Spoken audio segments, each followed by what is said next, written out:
Huang kaham so to no isor ni mung pai kiye ai chu ni ai dam kyau sabi ke Prabhu ni maya ni khorang no chungno knari di maumi hinke Prabhu nung bai se sini folale tuisas nam ya u ake nung se chungno thu mutre kaham riye nung se sini folano sosapiye nung bai kiye puang ai dam kyau ke nung no khak sang mo kau samo bai se chini জীবন থাংসং হাও নুনো খাকসাং মো কাউসাং মো বেকিয়ে জংরাই সানাই সুমি মায়ু অপৈসুর প্রভু নিনি মায়া চিনি সাকাও আসু থুমিন বয়ে প্রভু নুনো খাকসাং মো cow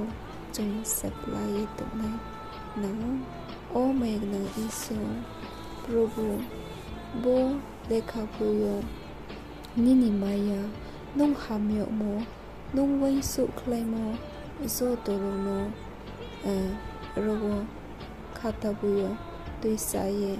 sung zono mo siplai te nan panda o suye ang tui nai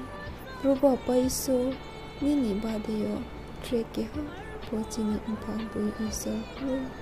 nung se chini pap no tui ko nai ha nung se chini phola no thang nai ha o robo pai so nung bui isor umono zo to bruni thiyo saik na rimai na din apoi sor propuni ni pholak tharwe ki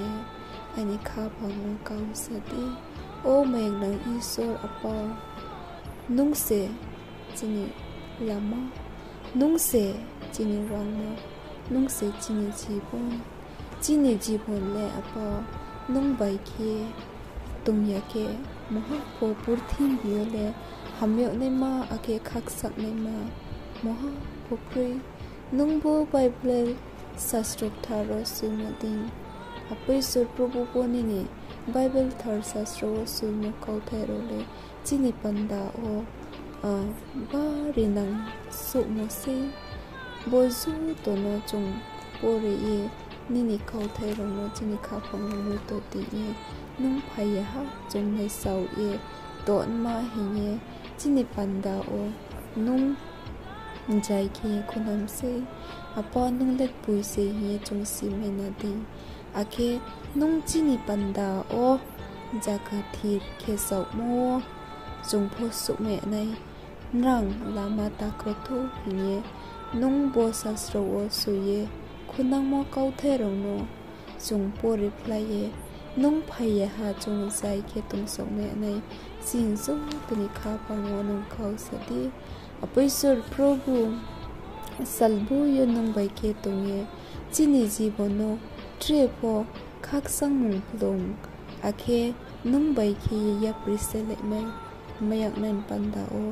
nung se nini pholak thar bai ke chung tu tu phadi apaisur prabhu chung seba samung o prabhu nini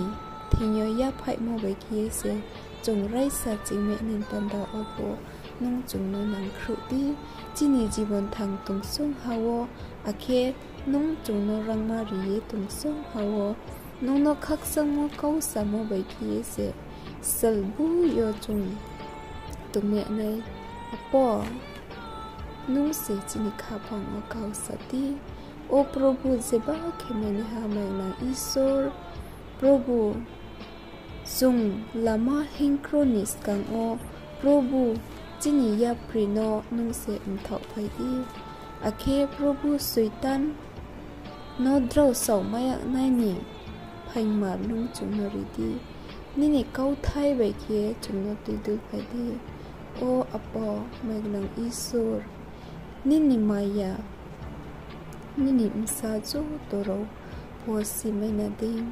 apaisur prabhu nini maya ni khorang no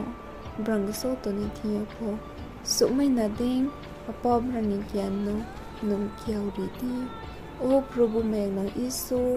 nini badiyo meg nang dress po tung apa nini kau thai rong no tre po chi ye hola o sing rong ma bai ching rong ma mai ye puthim thang tung sum hawo prabhu nini kaula ye nung kri ye ham ya lama o chung ya pri se la ye tum le me nin panda o panung se nini kau bai ke tu phai di o mai na isor prabhu nini kau ro le chini panda o ba ri phai man se apa nung ding phaka ham nung ding isor bu tres po tung chini pap no tu khu mai ni ha nung no kha thuya ke sung le thuya ne ma se nung se chini phola no tu khu mai ni ha nung se chini rang ma bagra nung se chini bu isor o prabhu apa isor nini thinyo khaksang mo kau saplaye ake asa mo mai playe nin thiyo se ling hi playe tumya nain panda o prabhu nin thiyo ani insao mang phola rangma so tono nin thiya fayo ani chungmodi unya ye apa nini chungmodi khi ang tumya nain panda o jisu ho ani insao mang phola rangma ani jibon so tono apa nin thiya fayo nini chungmodi khi tu fayo prabhu o prabhu apa iso nung ki hachu sa aini asa kai nung ki hachu sa ano lama kam no meni ha nung ki hachu se ano kha khoma ri meni ha ang phain kri ungye tong pu phain nang ke tu sa meni ha lung se